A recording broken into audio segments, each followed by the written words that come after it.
नमस्कार दोस्तों, सीसी के इस लाइव डिजिट लेक्चर में आप सभी का एक बार फिर से स्वागत है। मित्रों, अपने पिछले सेशन यानी कि कल हमने बात की थी कि योग हमारे शरीर यानी कि मानव शरीर पर किस प्रकार असर डालता है। हमने खासतौर पर कल चर्चा की थी मस्क्यूलोस्केलेटल सिस्टम के बारे में और मस्क्यूलोस्केलेटल सिस्टम से संबंधित सभी बीमारियों के बारे में हमने चर्चा की थी और जानने की कोशिश की थी कि किस प्रकार मस्क्यूलोस्केलेटल सिस्टम में होने वाली डिजीजेस को हम दूर कर सकते हैं, उनसे निदान पा सकते हैं योग के माध्यम से। मित्रों, बताना चाहेंगे आज के सेशन में हम बात करेंगे इंडोक्राइन सिस्टम के बारे में। हम खास तौर पर थायराइड डिजीज और पेनक्रियाटिक डिसऑर्डर्स के बारे में बात करेंगे और बताना चाहेंगे कि इस खास सेशन के लिए एक बार फिर से हमारे साथ हमारे स्टूडियो में मौजूद हैं doctor Satyendra Dutt Amoli. Doctor Satyendra Dutt Amoli assistant professor हैं गुरुकुल महाविद्यालय हरिद्वार में। तो आइए इनका स्वागत करते हैं और इन दो डिसऑर्डर्स थायराइड और पेनक्रियाटिक इन दो डिसऑर्डर्स के बारे में जानने की कोशिश करते हैं और जानते हैं किस प्रकार योग के माध्यम से हम इन्हें ठीक कर सकते हैं। तो डॉक्टर अमोली, आपका बहुत बहुत स्वागत है। धन्यवाद मैम। स्वागत है साथियों आज के इस लेक्चर में आपका। कल के लेक्चर में हमने चर्चा की थी मस्कुलोस्केलेटल सिस्टम में। हमने बैकबोन्स के डिसऑर्डर्स को जाना, हमने जॉइंट्स के डिसऑर्डर्स को जाना, उनको किस तरह से योग ट्रीटमेंट दिया जाता है उसके बारे में जाना हमने। आज हम साथियों जानेंगे एंडोक्राइनिक सिस्टम के बारे में और एंडोक्राइनिक सिस्टम की जो सबसे कॉमन डिजीजेज हैं उनके बारे में जानेंगे। तो सबसे पहले जानते हैं एंडोक्राइनिक सिस्टम क्या है। एंडोक्राइनिक सिस्टम एक हमारे शरीर में एक ऐसा सिस्टम है जो हार्मोन्स के सीक्रेशन को नियंत्रित करता है।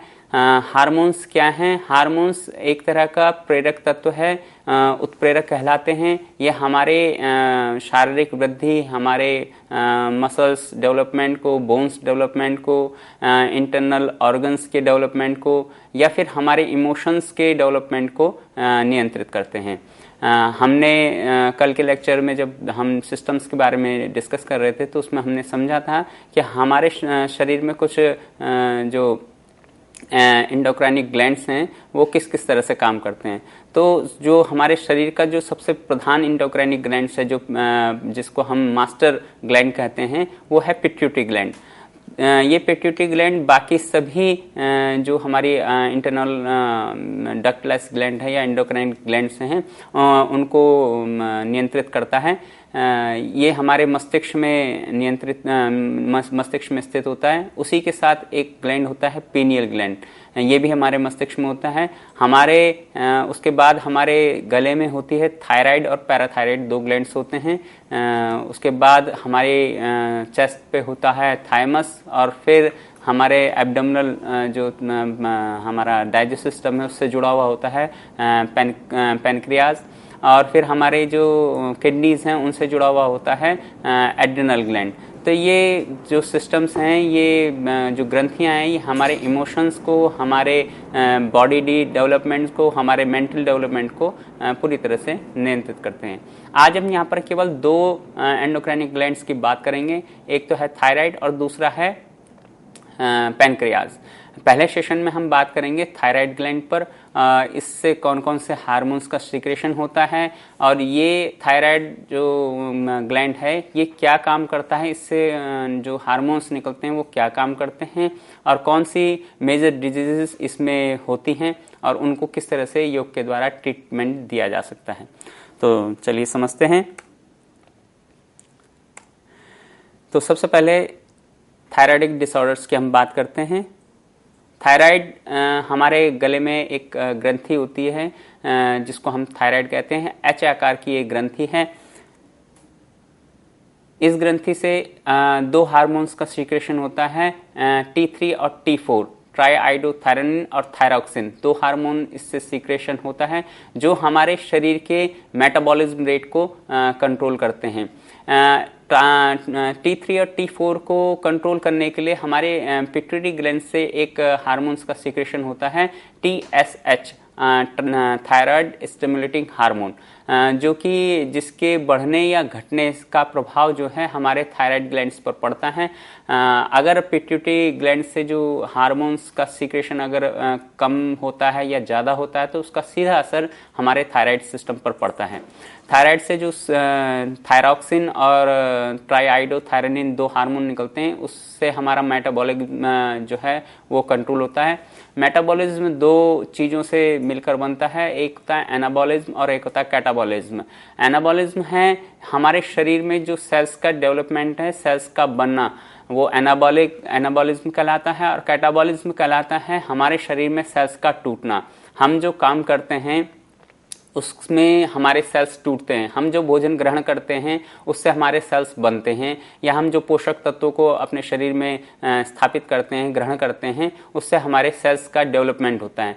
तो ये एनाबॉलिज्म कहलाता है। और जो हम वर्क करते हैं, हम काम करते हैं, और वो जो सेल्स हमने डेवलप किए थे, जो प्रोटीन, जो न्यूट्रिशन हमने लिया था, उससे हमारे सेल्स जो डेवलप हुए थे, उसको बर्न करने से जो सेल्स टूटते हैं उसको हम कैटाबॉलिज्म कहते हैं। इन दोनों का जो अनुपात है, जो बैलेंस है, उसको हम मेटाबॉलिज्म कहते हैं। तो थायराइड जो ग्लैंड है उससे निकलने वाले जो हार्मोन्स हैं वो हमारे मेटाबॉलिज्म रेट को कंट्रोल करते हैं। इसकी जो सबसे बड़ी कमियां हैं, जो जिसको हम डिजीज कहते हैं, थायराइड से जुड़ी हुई 2 डिजीज को हम कॉमनली समझते हैं। एक तो है हाइपोथायराइडिज्म और एक है हाइपरथायराइडिज्म। इसको एक एक करके हम समझते हैं कि हाइपोथायराइडिज्म क्या है और हाइपरथायराइडिज्म क्या है। सबसे पहले बात करते हैं हाइपोथायराइडिज्म की। हाइपोथायराइडिज्म क्या है? इसका क्लिनिकल जो क्लेरिफिकेशन है वो उस तरह से दिया जाता है कि जब हमारे पिट्यूटरी ग्लैंड से निकलने वाला थायराइड स्टिमुलेटिंग हार्मोन TSH जो है उसका सिक्रेशन जो है कम हो जाता है, तो हमारे थायराइड ग्लैंड से निकलने वाले जो थायरॉक्सिन और ट्राईआइडोथायरोनिन जो ग्लैंड जो हार्मोन्स हैं उनका भी सिक्रेशन कम हो जाता है। इससे बॉडी का मेटाबॉलिज्म रेट जो है वो धीरे धीरे डाउन हो जाता है। मेटाबॉलिज्म रेट डाउन होने की वजह से जो रोगी है या जो भी व्यक्ति है जिसको ये प्रॉब्लम हुई है उसका शरीर धीरे धीरे कमजोर होना शुरू हो जाता है। मेटाबॉलिज्म रेट कम होने की वजह से उसकी चयापचय शक्ति की क्षमता कम होने की वजह से उसका शरीर भारी होना शुरू हो जाता है, अर्थात उसके सेल्स का जो टूटना है वो कम हो जाता है। और सेल्स बनते तो हैं लेकिन टूटते उस रेशियो में नहीं है। उसका शरीर भारी हो जाता है, बॉडी हैवी हो जाती है, शरीर सुस्त पड़ने लग जाता है। इसके जो सिम्टम्स हैं, सिम्टम्स को अगर हम जाने तो मानसिक जो अवस्था है वो स्लो हो जाती है, अर्थात जो सोचने समझने की प्रक्रियाएं हैं वो कम हो जाती हैं। दूसरा है फिजिकल ग्रोथ कम हो जाती है, क्योंकि मेटाबॉलिज्म रेट कम हो गया है इसलिए फिजिकल ग्रोथ भी कम हो जाती है। सेल्स तेजी से बन नहीं रहे होते हैं इसलिए फिजिकल ग्रोथ कम हो जाती है। हाई ब्लड कोलेस्ट्रॉल ब्लड में जो कोलेस्ट्रॉल का लेवल है वो बढ़ जाता है, क्योंकि हमारे शरीर में जो चयापचय है वो कम हो जाता है इसलिए ब्लड कोलेस्ट्रॉल बढ़ जाता है। स्किन ड्राइनेस, स्किन जो है वो ड्राई हो जाती है और चेहरे पे स्वेलिंग, चेहरा सूजा हुआ लगता है, हाथ पैर सूजे हुए लगते हैं, बॉडी बहुत ज़्यादा बल्की सी लगती है। ओबीज सामान्य रूप से बॉडी ऐसे लगती है कि मोटी हो गई है। कई बार हम देखते हैं कि इस डिजीज के जो पेशेंट्स होते हैं वो मोटापे की जो थेरेपी है वो ले रहे होते हैं लेकिन उससे कोई उन्हें फायदा नहीं हो रहा होता है। क्यों? क्योंकि उनका जो मेन कॉज है वो है थायराइड की प्रॉब्लम। उनके शरीर से थायरॉक्सिन या फिर का सीक्रेशन जो है वो बहुत कम हो रहा है या फिर ना के बराबर हो रहा है, जिसकी वजह से उनका शरीर मोटा होता जा रहा है और उनका शरीर में जो है सुस्ती आती है, उनकी आवाज़ भारी हो जाती है, उनको किसी काम में इंटरेस्ट नहीं होता, सुस्त होकर बैठे रहते हैं। इसका मानसिक उस पर एक और इफेक्ट पड़ता है कि शरीर भारी होना और शरीर में लगातार सुस्ती के बने रहने की वजह से वो डिप्रेशन में जाना शुरू हो जाते हैं। तो ऐसे पेशेंट्स को हमने देखा है कि वो लोग डिप्रेशन में जाना शुरू हो जाते हैं। ये अधिकतर थायराइड की प्रॉब्लम जो है वो महिलाओं को अधिकतर होती हैं। इसका जो सबसे बड़ा कारण माना गया है वो है आयोडीन की कमी, शरीर में आयोडीन की कमी। आयोडीन जो होता है वो हमारे जो 2 हार्मोन जो T3 और T4 जो थायराइड से निकलते हैं उनका एब्जॉर्प्शन को कंट्रोल करता है। अगर हमारे खाने में आयोडीन नहीं होगा तो तो T3 और T4 का जो एब्जॉर्प्शन है, जो हमारा शरीर जो इसे पचाता है, वो उसको अच्छी तरह से डाइजेस्ट नहीं कर पाता। आयोडीन वैसे तो सामान्य हम अपने नमक में आयोडाइज्ड नमक हम खाते हैं, उसमें मिलता है, लेकिन अधिकतर इसका जो सोर्स है वो है जो सी प्लांट्स होते हैं, उनका अगर हम सेवन करते हैं तो आयोडीन की मात्रा हमारे शरीर में बढ़ती है।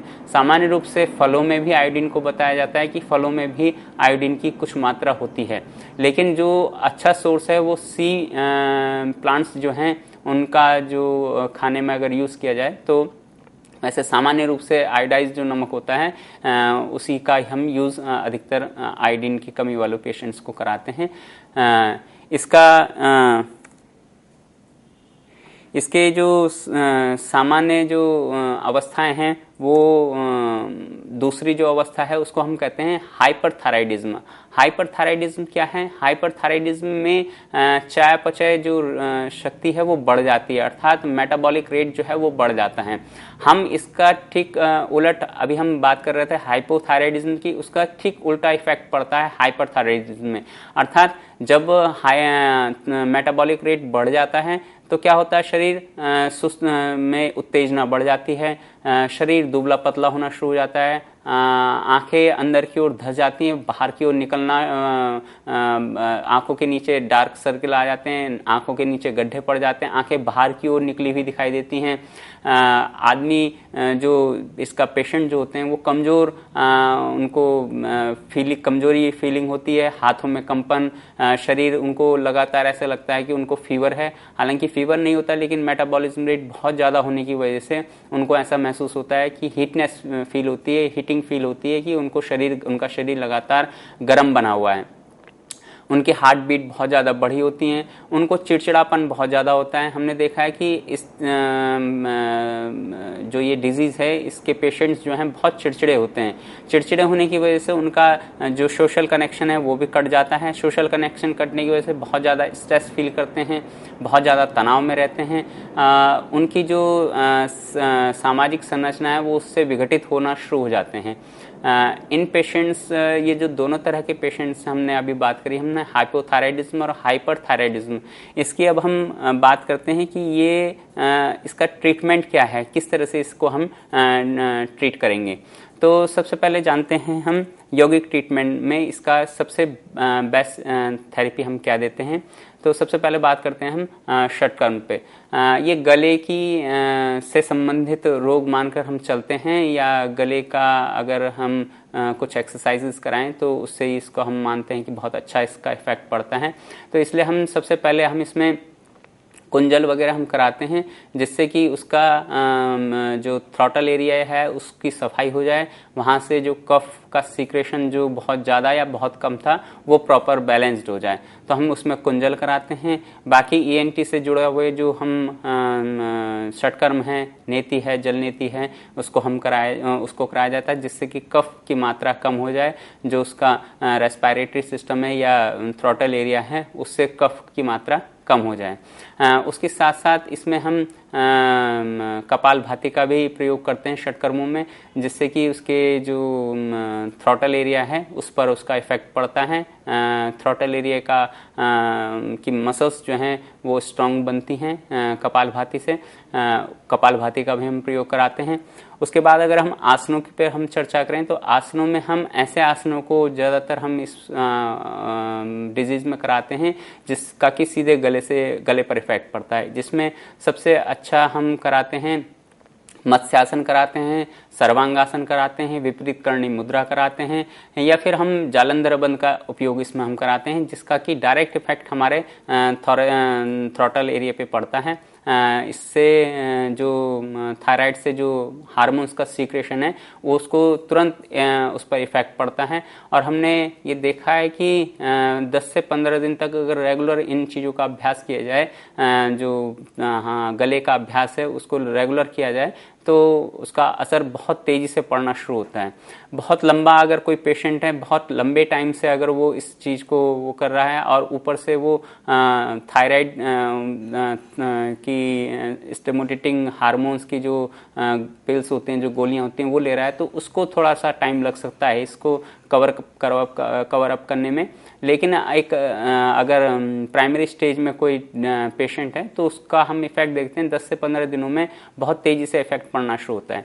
इसमें जो 2 प्राणायाम हैं वो बहुत ज़्यादा लाभकारी होते हैं, जिनको कि हम इसका कीप थेरेपी में हम रखते हैं, जिसमें कि भ्रामरी और भस्त्रिका प्राणायाम दोनों ही कंठ से रिलेटेड हैं, हमारे गले से रिलेटेड हैं। उसके साथ साथ उज्जाई प्राणायाम टेक्निकल होता है, उज्जाई प्राणायाम, लेकिन बहुत ज़्यादा इफेक्ट डालता है, जिसमें हम हमारा जो भ्रामरी प्राणायाम है वो हमारे पूरे चेस्ट कैविटी से लेकर हमारे थ्रोटल एरिया पूरे को एक वाइब्रेशन देता है।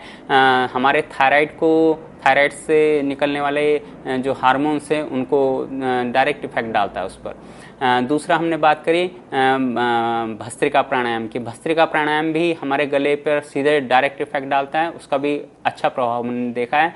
उसके बाद जो उज्जाई प्राणायाम है, उज्जाई प्राणायाम हम सीधे उसका वर्णन जिस तरह से शास्त्रों में मिलता है वो सीधे कंठ को संकुचित कर और वहाँ से जो है एक ध्वनि को क्रिएट करते हुए एक सांस जो है बाहर आती है, और जब हम सांस लेते हैं तब भी वो एक फ्रिक्शन पैदा करते हुए अंदर जाती है। इससे सीधा उसका इफेक्ट जो है हमारे थ्रोटल जो मसल्स हैं उन पर पड़ता है, और उन मसल्स के डेवलपमेंट से जो अंदर जो थायराइड ग्रंथि है उस पर भी इसका इफेक्ट पड़ता है। तो हमने देखा है कि प्राणायाम का भी काफ़ी अच्छा असर इस पर पड़ता है। उसके साथ साथ हम अगर डाइट और लाइफ स्टाइल की बात करें तो डाइट में हम आयोडाइज्ड वाली चीज़ें, आयोडीन वाली चीज़ें हम बढ़ा देते हैं। जैसे कि सामान्य रूप से नमक का सेवन, हम जो आयोडीन वाले नमक का सेवन अगर कोई व्यक्ति नहीं कर रहा है तो उसको सजेस्ट करते हैं कि वो आयोडीन वाले नमक का ही सेवन करे। उसके साथ फलों का सेवन, और अगर वो सी प्लांट्स को अगर लेकर अगर कोस्टल इलाकों में रहते हैं कोई व्यक्ति तो वो उन चीज़ों को ले सकता है। दिनचर्या में हम इसकी दिनचर्या में हम कुछ ऐसी चीज़ें हैं कि इस चीज़ के पेशेंट, इस डिजीज़ के पेशेंट जो हैं बहुत ज़्यादा चिड़चिड़ापन या बहुत ज़्यादा डिप्रेशन में रहना शुरू कर देते हैं, उनको हम सोशल लाइफ की तरफ एक्टिव होने की सजेशन देते हैं कि वो ना चाहते हुए भी सोशली एक्टिव रहें। सोशली एक्टिव रहने का मतलब है वो लोगों से घुले मिलें, बात करें, जिससे कि उनकी जो एक मेंटल स्टेज बनती हुई जा रही है डिप्रेशन की या स्ट्रेस की, वो ना बन पाए। उनको लगातार लोगों से घुलते मिलते रहना चाहिए, बुक्स रीडिंग करते रहना चाहिए, कुछ लिखते पढ़ते रहना चाहिए, जिससे कि उनका जो एक मेंटल टेंडेंसी जो बनती हुई जा रही है डिप्रेशन की या टेंशन की, वो नहीं बन पाएगी। तो साथियों, हमने देखा समझा कि ये जो दोनों डिसऑर्डर्स हैं ये बहुत ज़्यादा ऐसा नहीं है कि इनको केयर नहीं किया जा सकता, इसको ट्रीट नहीं किया जा सकता। बहुत ही कॉमन डिजीज़ हैं, बहुत ज़्यादा पाई जाती हैं समाज में, हमने देखा है, लेकिन इनका ट्रीटमेंट भी बहुत आसानी से किया जा सकता है। ज़्यादा इसमें श्रम करने की आवश्यकता नहीं है, बहुत आसानी से इसको ट्रीट किया जा सकता है। थोड़ा सा प्रयास करने की ज़रूरत है। हमने जो कुछ आसन आपको बताया या प्राणायाम जो आपको बताया, अगर नियमित इनका अभ्यास 15 से 20 मिनट अगर हम करते हैं तो इन दोनों डिजीज से बहुत आराम से हम इसका समाधान पा सकते हैं। तो साथियों, इस सेशन के लिए इतना ही। नेक्स्ट सेशन में हम चर्चा करेंगे डायबिटीज़ पर। धन्यवाद।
स्वागत है साथियों आज की फिर से एक बार इस लेक्चर में आपका। इस सेशन में हम बात करेंगे एक दूसरे एंडोक्राइन ग्लैंड्स की जिसको पैनक्रियाज के नाम से जाना जाता है।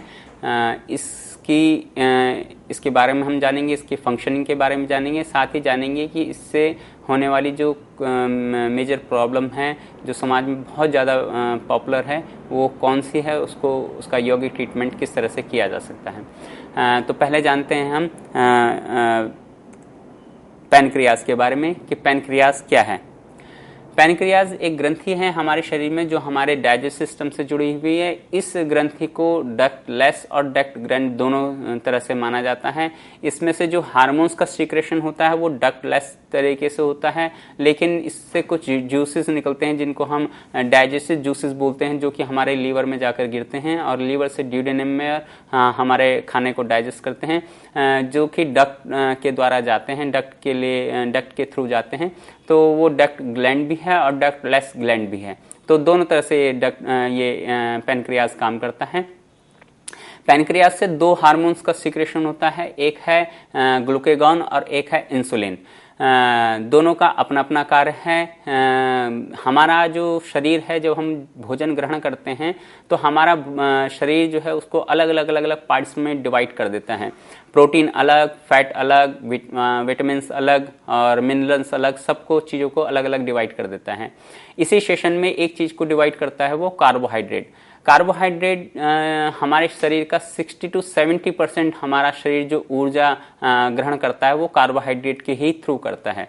हाँ, सामान्य रूप से अगर हम प्रकृति की बात करें कि प्रकृति में कहाँ कहाँ कार्बोहाइड्रेट पाया जाता है, तो जितने भी मीठे पदार्थ होते हैं उनमें कार्बोहाइड्रेट सामान्य रूप से पाया जाता है। इसलिए एक ये धारणा बनी हुई है कि मीठा खाने से जो है पैनक्रियाटिक डिसऑर्डर्स बढ़ते हैं, लेकिन ऐसा नहीं है। हमारे प्रकृति में जो भी ऐसा सोर्स है जिसमें कि कार्बोहाइड्रेट बहुत ज़्यादा है, तो उसमें जो है उसकी वजह से उसको हम आगे डिस्कस करेंगे। लेकिन कार्बोहाइड्रेट क्या है, वो मीठे पदार्थों में कुछ ज़्यादा होता है। उसके साथ साथ जैसे आलू है या भूमिगत जो कंद होते हैं, आलू है, शकरकंद है, इनमें कार्बोहाइड्रेट बहुत ज़्यादा आता है। गेहूं में, चावल में, इनमें कार्बोहाइड्रेट बहुत ज़्यादा होता है। कार्बोहाइड्रेट हमारे शरीर में क्या करता है, कार्बोहाइड्रेट जब हमारे शरीर में जाता है तो वो डायरेक्ट काम नहीं कर पाता। कार्बोहाइड्रेट हमारे शरीर के केमिकल्स से रिएक्ट कर ग्लूकोज में कन्वर्ट हो जाता है। ग्लूकोज जो है वो भी हमारे लीवर में जो है स्टोर होता है जाके, लेकिन ग्लूकोज के रूप में स्टोर नहीं होता, ग्लाइकोजन के रूप में स्टोर हो जाता है।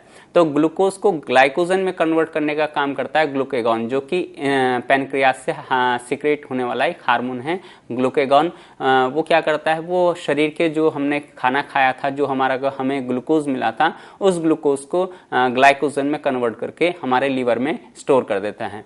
फिर जब हमारे शरीर को या हमारे बॉडी सेल्स को एनर्जी की ज़रूरत होती है या ग्लूकोज की ज़रूरत होती है, तो हमारा लीवर जो है उस ग्लाइकोजन को फिर से ग्लूकोज के रूप में हमारे शरीर में छोड़ देता है, ब्लड में छोड़ देता है। अब वो ग्लूकोज हमारे बॉडी सेल्स के पास जाता है। बॉडी सेल्स उस ग्लूकोज का यूज़ करते हैं प्रोटीन को या फैट को बर्न करने में, एक तरह का फ्यूल के रूप में उसे यूज़ करते हैं। और ये जो यूज़ किया जाता है ग्लूकोज को फ्यूल के रूप में, इसको फ्यूल के रूप में यूज़ करने के लिए जो सबसे अहम का रोल है वो है इंसुलिन का। ये एक दूसरा हार्मोन है जो कि हमारे पैनक्रियाज से सीक्रेट होता है। इसका सीक्रेशन कम या ज़्यादा होने पर ही अधिकतर जो पैनक्रियाटिक डिसऑर्डर हैं जिसकी हम आज बात कर रहे हैं वो होते हैं। जब ये इंसुलिन हमारे बॉडी से सीक्रेट होता है, ये बॉडी सेल्स के पास जाता है। इसी तरह से हमारे शरीर का जो ग्लूकोज है वो बॉडी सेल के पास जाता है। इंसुलिन ग्लूकोज पर रिएक्ट करता है, जिससे कि ग्लूकोज जो है एनर्जी में कन्वर्ट हो जाता है और हमें कार्य करने की क्षमता मिलती है। तो इस तरह से हम देखते हैं कि जो पैनक्रियाज है वो हमारे शरीर में जो ऊर्जा वाले काम है या हमारा चलना फिरना या कोई भी हम कार्य जो ऊर्जावान कार्य करते हैं उनको नियंत्रित करता है। इससे जुड़ी हुई जिन डिजीज़ की आज हम बात करने जा रहे हैं वो हैं सामान्य रूप से जिनकी हम सबसे ज़्यादा हम चर्चा करते हैं डायबिटीज़ अर्थात मधुमेह। डायबिटीज़ को सामान्य रूप से डायबिटीज़ कहा जाता है, लेकिन इसका क्लिनिकल जो इसका नेम है वो है डायबिटीज़ मेलाइटिस। बात करते हैं हम डायबिटीज़ के डिसऑर्डर पर, तो डायबिटीज़ जो है दो प्रकार की होती है, type 1 and type 2 diabetes. Type 1 diabetes को जुवेनाइल ऑनसेट भी कहा जाता है, टाइप 2 डायबिटीज़ को मैच्योरिटी ऑनसेट भी कहा जाता है। हालांकि अभी हाल ही में कुछ रिसर्चेज ऐसी आई हैं जिनमें कि ये माना गया है कि टाइप 1 को पूरी तरह से जुवेनाइल नहीं माना जा सकता या टाइप 2 को पूरी तरह से मैच्योरिटी ऑनसेट नहीं माना जा सकता। उन रिसर्चेज में ये चीज़ सामने आई है कि जैसे जुवेनाइल ऑनसेट जिसको हम टाइप 1 डायबिटीज़ कह रहे हैं, वो डायबिटीज़ को माना जाता है कि किशोरावस्था के जो व्यक्ति हैं उनको होती है, जबकि टाइप 2 जिसको हम मैच्योरिटी ऑनसेट कह रहे हैं वो प्रौढ़ावस्था यानी कि 40 के ऊपर लोगों को होती है।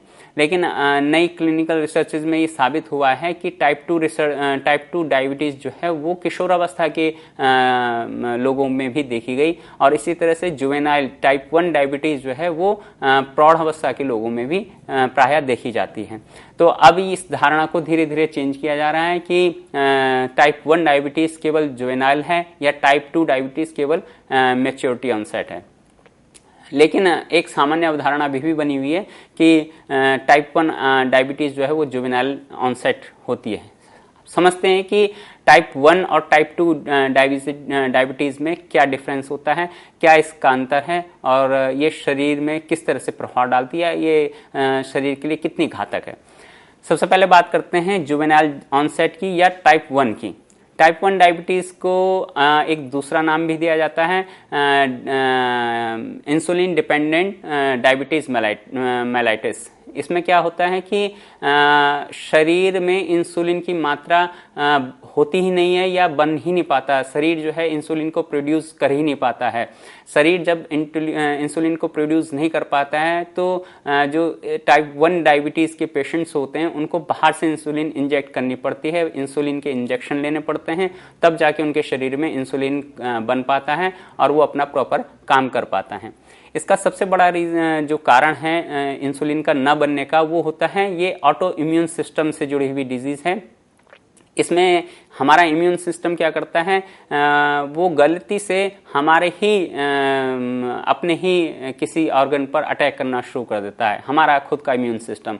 तो इसमें क्या करता है इम्यून सिस्टम, इंसुलिन सिस्टम हमारे पैनक्रियाटिक सिस्टम पर अटैक कर देता है। पैनक्रियाज में बीटा सेल्स होते हैं, बीटा सेल्स जो होते हैं वो इंसुलिन का सिक्रेशन या इंसुलिन को प्रोड्यूस करते हैं।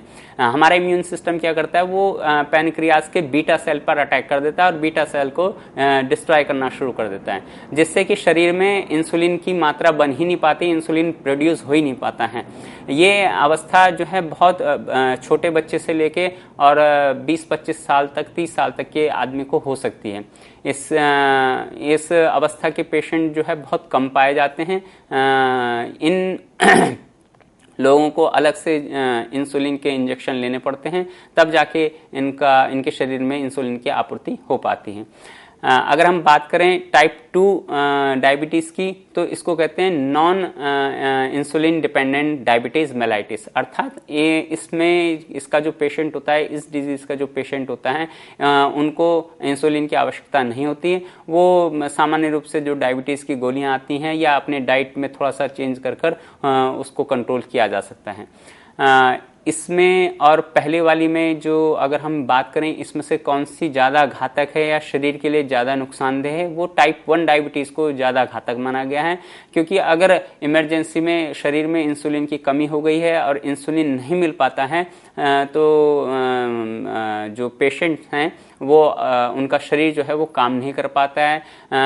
अचानक हार्ट पर उनका बहुत ज़्यादा प्रेशर पड़ जाता है, हार्ट अटैक हो जाता है, क्योंकि हमारे हार्ट को या पूरी बॉडी के जो इंटरनल ऑर्गन्स हैं उनको काम करने के लिए एनर्जी की ज़रूरत होती है। एनर्जी ग्लूकोज से मिलती है और अगर इंसुलिन नहीं हो पाएगा तो जो ग्लूकोज है वो एनर्जी में कन्वर्ट नहीं हो पाता, जिससे कि अचानक हमारे जो इंटरनल बॉडी ऑर्गन्स हैं उनको एक तरह का एनर्जी नहीं मिल पाती और वो काम करना बंद कर देते हैं। तो जो घातक माना गया है वो इसको टाइप 1 को माना गया है। टाइप 2 डायबिटीज़ में इमरजेंसी में अगर इंसुलिन नहीं मिल पाता है या इसमें जो हमारे पैनक्रियाज है वो प्रॉपर काम नहीं कर पा रही है, इंसुलिन बना रही है या तो बहुत कम बना रही है, या जो इंसुलिन हमारे शरीर में बन भी रहा है तो वो प्रॉपर काम नहीं कर पा रहा है या उसका हमारा शरीर यूज़ नहीं कर पा रहा है किसी कारण से। इसमें जो बहुत ज़्यादा इमरजेंसी में अगर इंसुलिन नहीं बन पा रहा है तो हम थोड़ा बहुत उसको एक्सरसाइजेस कराते हैं या थोड़ा बहुत अगर वार्म अप किया जाए तो उसको लेवल किया जा सकता है। इसके सिम्टम्स पे अगर हम बात करें, दोनों जो टाइप 1 और टाइप 2 डायबिटीज़ के जो सिम्टम्स हैं वो लगभग एक जैसे ही होते हैं, लेकिन जो टाइप 1 है उसमें ये सिम्टम्स बहुत तेज़ी से और बहुत ज़्यादा उभर के आते हैं, जबकि टाइप 2 में ये सिम्टम्स धीरे धीरे और कम उभर के आते हैं। टाइप 1 डायबिटीज़ जो है वो आनुवांशिक ज़्यादा होती है, अर्थात अगर माता पिता या फैमिली में किसी को है तो आने वाली पीढ़ी में भी ये डायबिटीज़ होने के चांसेस बढ़ जाते हैं। जबकि टाइप 2 डायबिटीज़ के केसेस में ये पाया जाता है कि ऐसी डायबिटीज़ रियर ही आगे आनुवांशिक रूप से आगे बढ़ती है। अगर खाने पीने की और जो हमारा डेली रूटीन है उसको प्रॉपर बना के रखा जाए तो टाइप 2 डायबिटीज़ होने का खतरा कम हो जाता है। लेकिन टाइप 1 में टाइप 1 डायबिटीज़ में ऐसा नहीं है। टाइप 1 डायबिटीज़ अधिकतर हो जाती है, आनुवांशिक क्रम में आगे बढ़ती रहती है। तो सिम्टम्स में हम बात कर रहे थे, सबसे पहले जो इसका सिम्टम्स उभर के आता है वो थ्रस्टीनेस, फील थ्रस्टी, अर्थात आदमी को बार बार प्यास लगती है। बार बार प्यास लगने का कारण यही है कि शरीर में ग्लूकोज लेवल बढ़ जाता है, एनर्जी की कमी होती है, जिससे कि हमारा सलाइवा जो है या गला या मुंह जो है वो सूखना शुरू हो जाता है। मुंह सूखना केवल एक टेंडेंसी, शरीर में पानी की कमी नहीं होती, बल्कि केवल हमें बार बार ऐसा लगता है कि हमें पानी की कमी हो रही है। शरीर में पानी पर्याप्त मात्रा में होता है, लेकिन पानी की कमी महसूस होने के कारण हम बार बार पानी पीते हैं। इस बार बार पानी पीने की वजह का एक दूसरा सिम्टम्स उभर के आता है कि बार बार यूरिन पास करना पड़ता है। जो डायबिटीज़ के पेशेंट्स हैं उन्हें बार बार यूरिन जाना पड़ता है। बार बार यूरिन इसीलिए जाते हैं क्योंकि हम बार बार पानी पी रहे हैं, हम अपनी बॉडी की जो रिक्वायरमेंट्स हैं उससे ज़्यादा हम पानी लेना शुरू कर देते हैं, जिससे कि बार बार यूरिन का प्रेशर बनता है, हमें बार बार यूरिन जाना पड़ता है। तीसरा है ऊर्जा की कमी, शरीर में ऊर्जा की कमी हो जाती है। ऊर्जा की कमी सामान्य रूप से हमने समझा इस डिजीज़ को, तो हमने यही समझा कि जो हमारे शरीर में जो रक्त शर्करा है, ब्लड ग्लूकोज है, वो बढ़ जाता है, लेकिन उसके बढ़ने के साथ साथ जो एनर्जी है वो कन्वर्ट नहीं हो पा रही है। इंसुलिन नहीं है, इसलिए जो ग्लूकोज है वो एनर्जी में कन्वर्ट नहीं हो पा रहा है। इसके कारण हमारे शरीर में ऊर्जा की कमी हो जाती है, थकान फील करता है। जो डायबिटीज़ का पेशेंट है वो जल्दी हाँफ जाता है। इसके साथ साथ धीरे धीरे ये क्रम अगर बढ़ता जाता है तो उसको हार्ट की डिजीज़ होना शुरू हो जाती हैं। उसके साथ साथ उसका इम्यून सिस्टम जो है वो कमज़ोर होना शुरू हो जाता है। उसके घाव, अगर शरीर पर कोई कहीं पर घाव हो गया है तो वो देर में बढ़ता है, क्योंकि उसके जो ब्लड है उसमें ग्लूकोज की मात्रा बढ़ जाती है। ब्लड ग्लूकोज क्या करता है कि किसी भी घाव को, ग्लूकोज जो है वो घाव को भरने नहीं देता।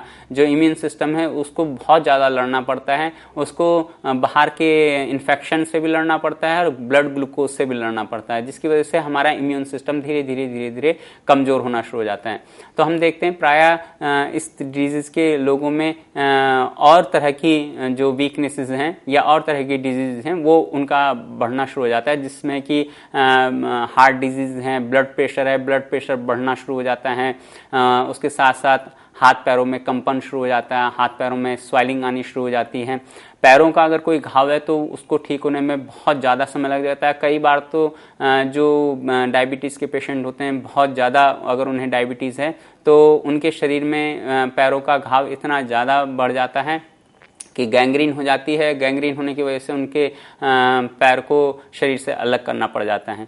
ये इसकी कॉम्प्लिकेशंस हैं। इसके बहुत ज़्यादा जब मेजर स्टेज पर ये पहुंच जाता है, सुपर स्टेज पर पहुंच जाता है, तब जाके इस तरह की प्रायः देखने में आता है। सामान्य अगर हम बात करें तो ग्लूकोज लेवल सामान्य व्यक्ति का हम फास्टिंग और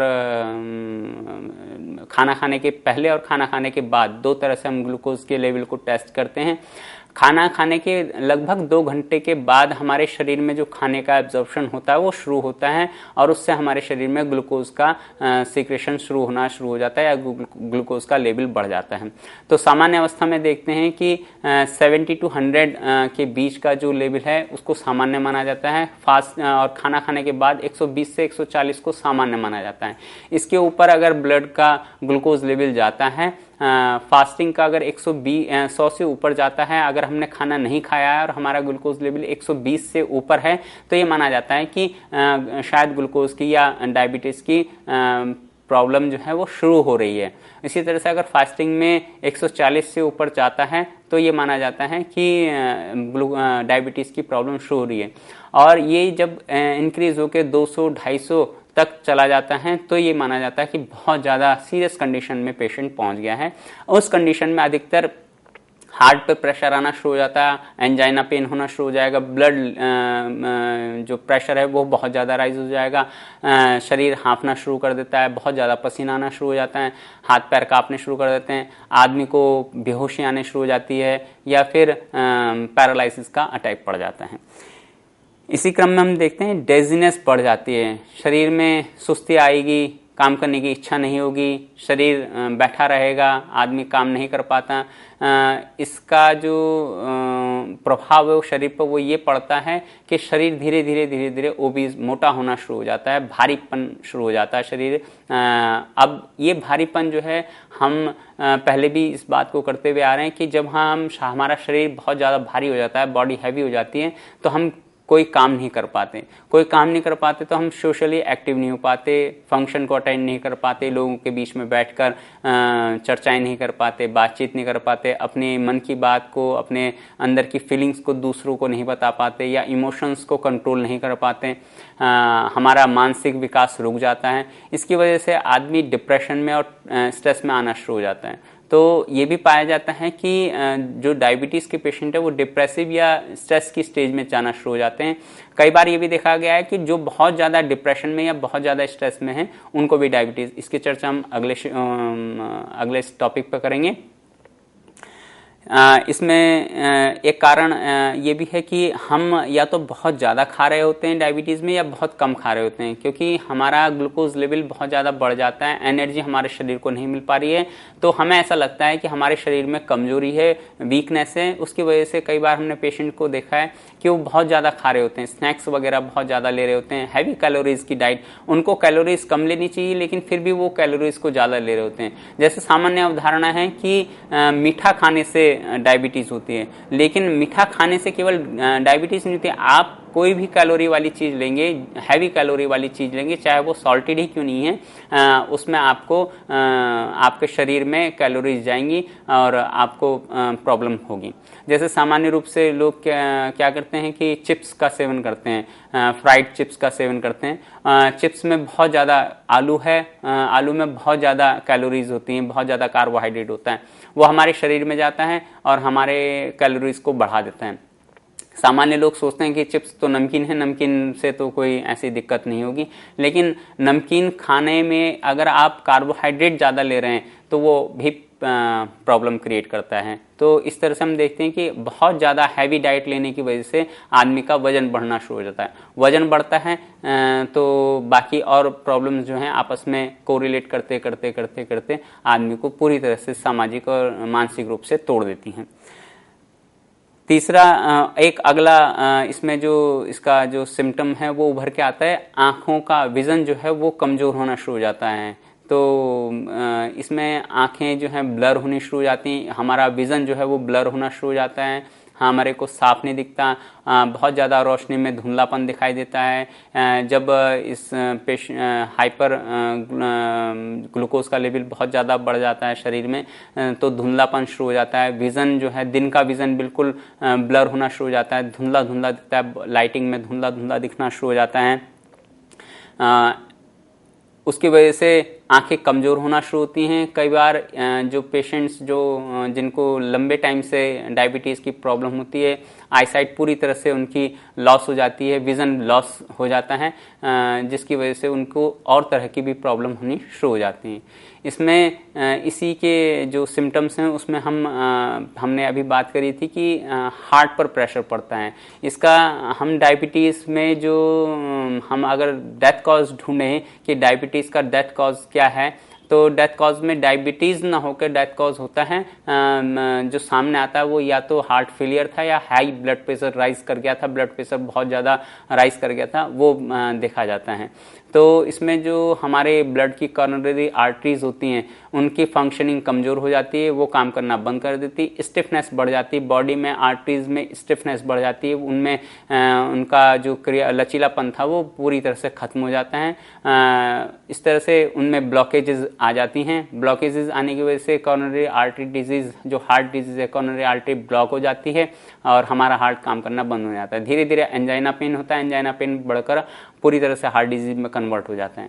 ब्लड प्रेशर बहुत ज़्यादा बढ़ता है। तो ये सामान्य सी परेशानियां हैं जो कि डायबिटीज़ में उत्पन्न होती हैं। इसका जो सबसे बड़ा कारण है डायबिटीज़ का, अगर हम उस पर चर्चा करें कि कॉजेज़ क्या हैं, डायबिटीज़ के कारण क्या हैं, तो सबसे पहला कारण होता है बैड ईटिंग हैबिट्स, अर्थात खाने की गलत आदतें।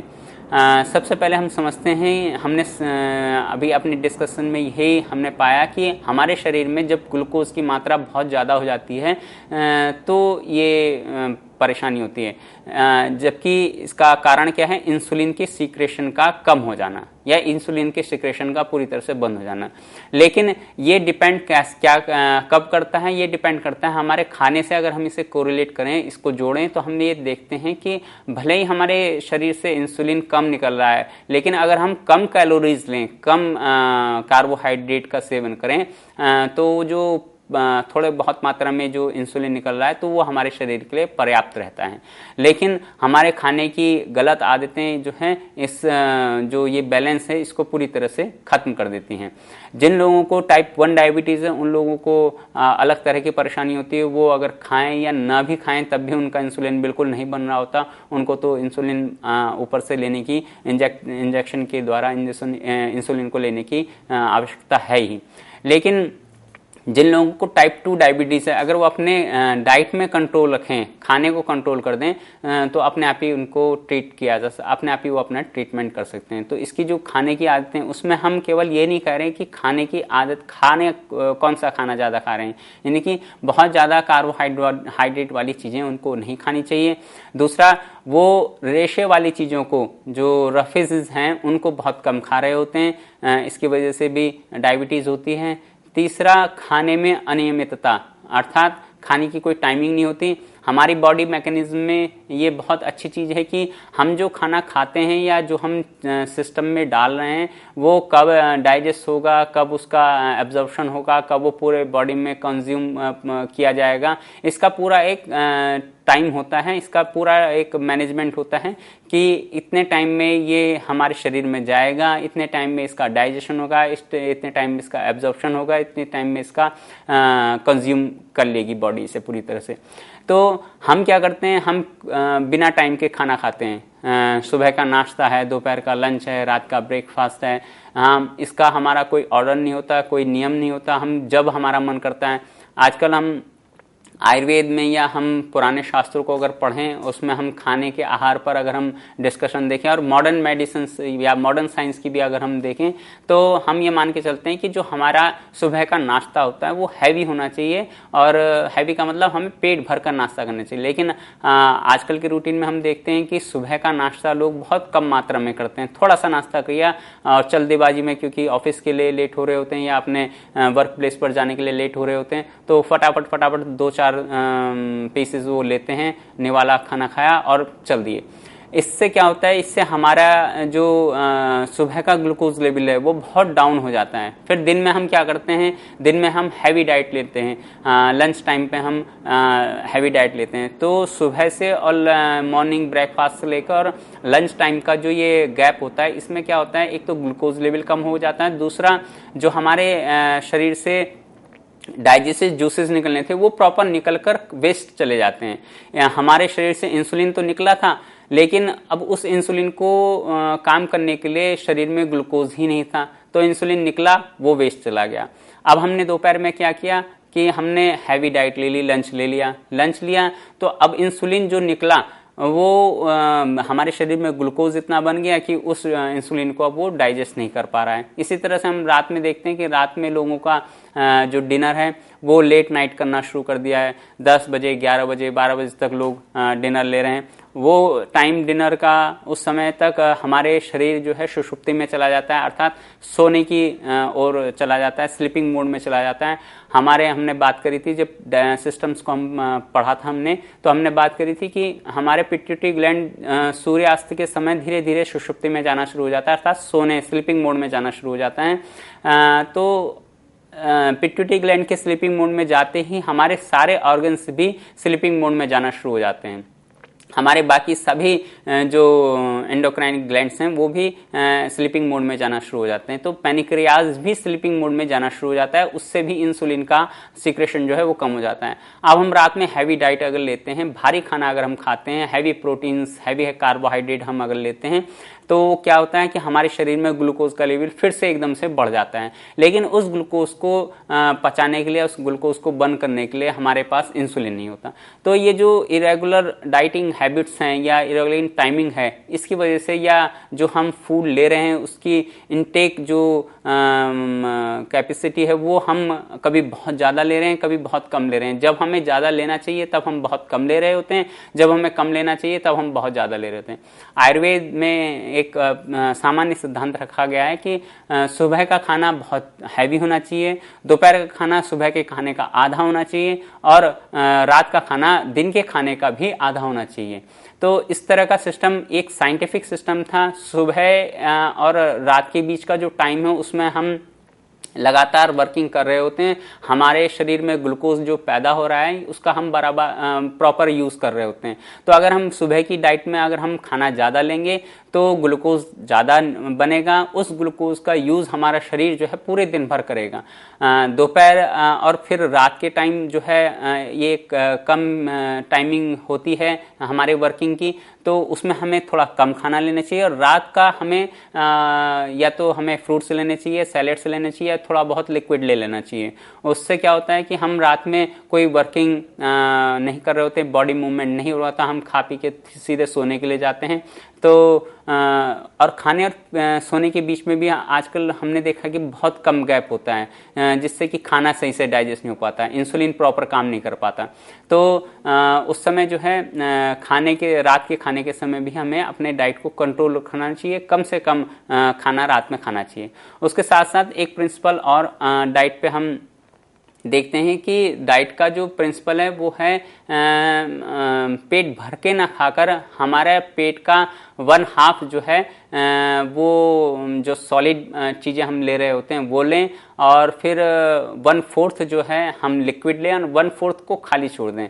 अगर हमारा 4 रोटी खाने का मन है या भूख हमें 4 रोटी की है तो हम केवल 2 रोटी खाएं, और उसमें फिर जिसको कि हम 1/2 मान के चल रहे हैं, 1/2 अगर हमने मान के चला 4 रोटियों का, तो हमने 2 रोटी हमने ले ली हैं। उसके साथ साथ लिक्विड दाल या साग या रस, जो भी सूप हम लेते हैं वो ले लें, और 1/4 को हम खाली छोड़ दें। हम एक सामान्य सा उदाहरण देते हैं कि हम अपने घर में मिक्सर ग्राइंडर यूज़ करते हैं, तो उसमें एक लेबल होता है कि वहाँ तक आप मिक्सर ग्राइंडर को भरते हैं, बाकी एरिया को आप खाली छोड़ देते हैं। वो इसलिए छोड़ते हैं क्योंकि ग्राइंडर में चीज़ें मिक्स हो रही होती हैं, वो मिक्स हो रही होती हैं, उनमें गैसेस बनती हैं, जिससे कि वो गैसेस आराम से प्रॉपर बन पाएँ, उस चैम्बर में गैसेस भर पाएँ। अगर आप पूरा भरकर कभी ग्राइंडर को चलाएं तो आप देखेंगे कि उसका ढक्कन एकदम से खुल जाता है। तो ऐसे ही हमारे शरीर में भी यही प्रतिक्रिया होती है कि हम अगर स्टमक को भर के खाना खाते हैं तो वो डाइजेस्ट सिस्टम को खराब कर देता है। डाइजेस्ट सिस्टम से जुड़ा हुआ ही पैनक्रियाज होता है। डाइजेस्ट सिस्टम अगर खराब है तो पैनक्रियाज भी धीरे धीरे खराब होना शुरू हो जाएगा। आयुर्वेद जो है डायरेक्ट पैनक्रियाज को जो है पाचन तंत्र से जोड़ के देखता है। अगर हम इसका पैनक्रियाज को समझें तो आयुर्वेद ने इसे कहा है अग्नाशय। अग्नाशय अर्थात अग्नि का स्थान। यहाँ पर डाइजेस्टिव फायर निवास करती है। हमारी जो पाचक अग्नि है वो हमारे पैनक्रियाज में निवास करती है, रहती है।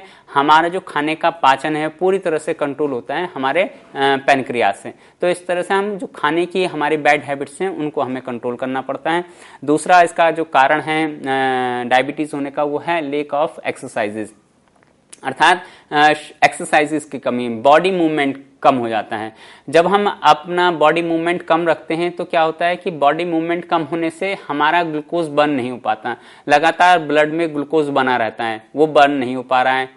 इंसुलिन तो निकल रहा है लेकिन हम जो उस इंसुलिन का जो यूज करना है वो हम नहीं कर पा रहे हैं। हम बैठे बैठे अगर ये चाहें कि इंसुलिन हमारे शरीर से निकले और एनर्जी में कन्वर्ट कर दे तो ऐसा नहीं हो सकता। हम बैठे रहें और एनर्जी बर्न होती रहे, ऐसा नहीं होगा। हमें हाथ पैर चलाने पड़ेंगे, हमें फिजिकल कुछ ना कुछ करना पड़ेगा। इसीलिए हम पेशेंट्स को, डायबिटीज के जो पेशेंट्स होते हैं उनको हम राय देते हैं कि सुबह कम से कम 5 किलोमीटर वॉक करें। वॉक करते समय भी हाथ पैरों को अच्छी तरह से हिलाएं जिससे कि ज़्यादा से ज़्यादा जो ग्लूकोज है, ब्लड ग्लूकोज है, वो बर्न हो सके।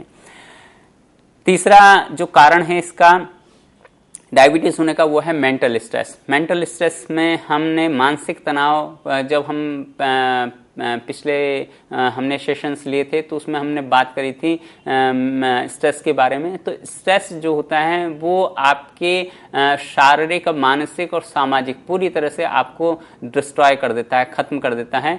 तो स्ट्रेस जिन लोगों को बहुत ज़्यादा, वर्क स्ट्रेस बहुत ज़्यादा है, रोल स्ट्रेस जिसे हम मान के चलते हैं, रोल स्ट्रेस बहुत ज़्यादा है, उन लोगों को डायबिटीज़ होने का बहुत ज़्यादा खतरा है। या फैमिली स्ट्रेस बहुत ज़्यादा है, उन लोगों को डायबिटीज़ होने का बहुत ज़्यादा चांसेस होते हैं। तो इसका एक बहुत बड़ा कारण स्ट्रेस भी है। तीसरा है हेरिडिटिकल। हमने बात करी थी कि टाइप 1 जो डायबिटीज़ है उसमें उसका जो सबसे बड़ा जो कारण है वो है हेरिडिटिकल। माता पिता को अगर डायबिटीज़ है तो बच्चों को भी डायबिटीज़ होने के चांसेस बढ़ जाते हैं। तो इसके साथ साथ टाइप 2 डायबिटीज़ जो है, अगर उसमें भी लंबे समय तक किसी व्यक्ति को डायबिटीज़ है तो उसमें ये माना जाता है कि अगर माँ को डायबिटीज़ है, हमने जब टाइप्स की बात करी थी तो इसके केवल 2 टाइप्स ही नहीं होते, इसके और भी टाइप्स हैं। हमने यहाँ पर केवल 2 टाइप्स की बात करी। तो टाइप 2 डायबिटीज़ में कई बार क्या होता है कि माँ को अचानक डायबिटीज़ हुई है और अगर वो प्रेग्नेंट है तो ये चांसेस बढ़ जाते हैं कि प्रेगनेंसी के टाइम पर जो उसके गर्भ में संतान पल रही है उसको भी डायबिटीज़ हो सकती है और वो डायबिटीज़ टाइप 1 भी हो सकती है। इसलिए ये मानकर चला जाता है कि ड्यूरिंग प्रेगनेंसी में भी डायबिटीज़ नहीं होनी चाहिए। ये एक नई समस्या को उत्पन्न कर देती है जिसको हम हेरिडिटिकल डायबिटीज़ मानकर चलते हैं कि अगर बच्चे को बाय बर्थ अगर डायबिटीज़ हो गई तो उसके जीन्स में वो इन्फेक्शन आ जाता है या वो चीज़ घर कर जाती है और वो उस बच्चे की आने वाली और पीढ़ियों में भी सर्कुलेट होनी शुरू हो जाएगी। तो डायबिटीज़ के टाइप 2 के पेशेंट्स को भी हम ये मान के चलते हैं कि अगर उन्होंने डायबिटीज़ को टाइम पर कंट्रोल नहीं किया तो वो उस डायबिटीज़ को टाइप 1 में कन्वर्ट करने में सहयोग कर रहे हैं या टाइप 1 में कन्वर्ट कर रहे हैं। अगर वो टाइप 1 में कन्वर्ट हो गई तो वो धीरे धीरे आगे प्रॉब्लम क्रिएट करना शुरू कर देती है। तो इस तरह से हम देखते हैं कि हमारे ये जो समस्याएं हैं इनका जो समाधान है वो योग के द्वारा है। योग के द्वारा हम इसे किस तरह से ट्रीट करते हैं, सबसे पहले समझते हैं षटकर्मों के बारे में। षटकर्म क्या है? षटकर्म में हमने देखा कि जो जो डिजीज़ है ये डाइजेस्ट सिस्टम से जुड़ी हुई है। तो इसमें जो हम षटकर्म यूज़ करते हैं वो उन षटकर्मों को किया जाता है कि जो डाइजेस्ट सिस्टम के लिए डायरेक्ट इफेक्ट डालते हैं।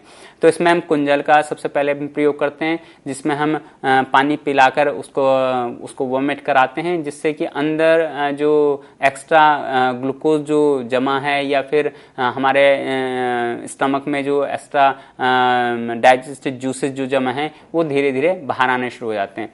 लंबे टाइम तक ये करने से, इसका साथ साथ जब हम कुंजल कर रहे होते हैं तो हमारे जो पैनक्रियाटिक एरिया है उस पर भी प्रेशर पड़ता है, उस पर भी बार बार उसकी एक्सरसाइज होती है, मसाज होती है जिससे कि वो वोमिट करने के बाद जो है उसको एक मसाज मिलती है। उसमें हमारे षटकर्मों में एक क्रिया है नौली क्रिया। नौली क्रिया हालांकि बहुत थोड़ी टिपिकल है, टेक्निकल है, इसको सीखना और समझना थोड़ा सा किसी अच्छे प्रोफेशनल योगा टीचर के सानिध्य में रहकर ही आप इन सब चीज़ों को करें, समझें। तो अगर नौली कर सकता है कोई व्यक्ति तो उसके लिए, डायबिटीज़ का पेशेंट, तो उसके लिए नौली भी बहुत ज़्यादा इफेक्ट डालती है, उसके षटकर्मों में बहुत ज़्यादा उसको रिलीफ मिलेगा उससे। दूसरा है आसन। आसनों की अगर हम बात करें तो जो हमारे स्टमक पर, हमारे अपर जो एब्डामिन है उस पर जो इफेक्ट डालते हैं डायरेक्ट आसन, वो आसन बहुत ज़्यादा उपयोगी होते हैं। इसमें मंडूकासन है, कुर्मासन है, ट्विस्टिंग के कुछ आसन है जिसमें अर्ध मत्स्येंद्र आसन है, वक्रासन है। ये बहुत ज़्यादा इफेक्ट डालते हैं हमारे डायबिटीज़ के पेशेंट्स पर। ये सीधे एक्टिवेट करते हैं हमारे पैनक्रियाज को। हम टाइप 1 की बात नहीं कर रहे हैं यहाँ पर, टाइप 1 में थोड़ी जटिलताएं हैं, इसलिए टाइप 1 डायबिटीज़ को आसनों के द्वारा या षटकर्मों के द्वारा कंट्रोल करना थोड़ा सा डिफिकल्ट है। हालांकि हम ये नहीं कहेंगे कि पूरी तरह से नहीं किया जा सकता, लेकिन प्रयास हम करते हैं उनके साथ भी कि धीरे धीरे इम्यून सिस्टम, इस तरह से जो ऑटो इम्यून सिस्टम में जो गड़बड़ी हुई है, इम्यून सिस्टम में जो गड़बड़ी है, उसको हम धीरे धीरे ठीक कर पाएँ। तो उन लोगों को भी हम यही सजेस्ट करते हैं कि इन्हीं आसनों को या इन्हीं षटकर्मों को हम सजेस्ट करते हैं कि वो भी टाइप 1 वाले भी डायबिटीज के जो पेशेंट्स हैं उनको भी इन्हीं आसनों को करते रहना चाहिए, जिससे कि धीरे धीरे पैनक्रियाज पर प्रेशर पड़ता है, पैनक्रियाज की मसाज होती है, हो सकता है वो धीरे धीरे एक्टिवेट हो जाए। उसके बाद हम बात करते हैं प्राणायाम पर। प्राणायाम क्या है? इसमें जो प्राणायाम है वो भस्त्रिका प्राणायाम सबसे ज़्यादा इफेक्ट डालता है। भस्त्रिका प्राणायाम सीधे हमारे एब्डोमिनल एरिया पर इफेक्ट डालता है। और पैनक्रियाज हमने बात की है कि हमारे एब्डोमेन से जुड़ा हुआ एक अंग है, डाइजेस्टिव सिस्टम से जुड़ा हुआ एक अंग है। डाइजेस्टिव सिस्टम को इम्प्रूव करता है जो भस्त्रिका प्राणायाम है। इसमें हम तेजी से सांस लेते हैं और तेजी से छोड़ते हैं, और ये क्या है, हमारे सिस्टम को डेवलप करता है। चौथा है diet and lifestyle. Diet and lifestyle में हमने पहले भी डाइट पे चर्चा कर ली है कि डाइट किस तरह से होनी चाहिए। आप रूटीनल डाइट लें, अपने डाइट में कम से कम कार्बोहाइड्रेट लें और ज़्यादा से ज़्यादा रफीज लें। भूख लगती है, लेकिन आपको जितनी दिन भर में कैलोरीज काम करने के लिए चाहिए केवल उतनी ही कैलोरीज आपको लेनी चाहिए। हम देखते हैं कि जो हैवी बॉडी जो वर्क करते हैं, बहुत ज़्यादा उसका परिश्रम का कार्य करते हैं, उनको डायबिटीज़ नहीं हो सकती, या उनको डायबिटीज़ बहुत कम, रेयर हमने देखी है। जो कि बहुत ज़्यादा कंफर्ट में रहते हैं, बहुत ज़्यादा एसी में रहते हैं, उनको डायबिटीज़ का खतरा बढ़ जाता है। एसी में रहने से क्या होता है कि हमारा जो कैलोरीज है वो अगर हम बैठे हुए हैं तब भी हमारी थोड़ी बहुत कैलोरीज बर्न हो रही होती हैं। हमारे सेल्स, जो हमारे इंटरनल ऑर्गन्स हैं, वो काम कर रहे होते हैं। हम देखते हैं मैं बैठे बैठे भी कुछ थोड़ा बहुत पसीना आ रहा होता है। वो पसीना इसीलिए आ रहा है क्योंकि हमारे शरीर से कुछ ऊर्जा बाहर निकल रही है। लेकिन जो लोग बहुत ज़्यादा एसी में रहते हैं, उनकी जो ऊर्जा है वो बिल्कुल खर्च नहीं हो पाती। उस जो ऊर्जा का जो कंजप्शन है वो बिल्कुल ज़ीरो होने की वजह से उनका ब्लड ग्लूकोज लेवल बढ़ जाता है। तो हमें अपने खाने के साथ साथ हमें अपनी लाइफस्टाइल को भी बदलना होता है। लाइफस्टाइल में हमें बॉडी फंक्शन या बॉडी वर्क जो है उसको बढ़ाना पड़ता है। दिन भर में क्रियाशीलता को बढ़ाना पड़ता है। सुबह मॉर्निंग वॉक है, आसन प्राणायाम है, इनको अपने डेली लाइफ में रूटीन में रखना होता है, जिससे कि एक खाने का और पूरी लाइफस्टाइल का एक बैलेंस पैकेज हमें मिल सके और हमारा जो ये जो डिजीज़ है ये आराम से क्योर की जा सकती है। तो इस डिजीज़ की बहुत ज़्यादा ऐसी विषमताएं नहीं है कि जिनको कि सॉल्व आउट ना किया जा सकते, बहुत आसानी से योगा ट्रीटमेंट के द्वारा हल की जा सकती है। साथियों, आपने समझा ये जो दोनों डिजीज़, या इससे पहले हमने जिन डिजीज़ पर चर्चा की, बहुत आसानी से, बहुत कॉमनली हम देखते हैं कि ये आजकल के समय में बहुत ज़्यादा ये प्रचलित हो चुकी हैं ये डिजीज़, लेकिन इनका जो ट्रीटमेंट है वो योग के द्वारा बहुत ही सहज है। हम मॉडर्न मेडिसिन में भी इनका ट्रीटमेंट देखते हैं, आयुर्वेद में भी इनका ट्रीटमेंट देखते हैं, लेकिन हम देखते हैं कि वहाँ पर हमें कुछ दवाइयाँ लेनी पड़ती हैं। आयुर्वेद की हम बात नहीं कर रहे हैं, लेकिन अगर हम एलोपैथ की बात करें या मॉडर्न मेडिसिन की बात करें तो हम देखते हैं उसके साइड इफ़ेक्ट्स भी कुछ हमारी बॉडी पर पड़ते हैं। लेकिन यहाँ पर जो हम यौगिक ट्रीटमेंट की बात कर रहे हैं वो हम केवल लाइफ स्टाइल की बात कर रहे हैं, और हमारी लाइफ में जो हम जी रहे हैं जिस तरीके से, केवल उसका पैटर्न हमें चेंज करना है। हमें कोई दवाई नहीं लेनी, कोई गोली नहीं लेनी, कोई सब्स्टिट्यूट नहीं लेना, केवल हमें अपनी लाइफ को चेंज करना है, अपने डाइटिंग हैबिट्स को चेंज करना है और हमें इन डिजीज से आराम से रिलीफ मिल सकता है। साथियों, आपके साथ हमने ये डिस्कस किया, बहुत अच्छा लगा। हम आशा करते हैं कि आप इन चीज़ों को अपने व्यवहार में भी लाएंगे और योग को अपने व्यवहार में लाके अपने जीवन को किस तरह से उन्नत बनाना है इसको समझेंगे, जानेंगे और भविष्य में उसको अपनाएंगे। धन्यवाद बहुत बहुत।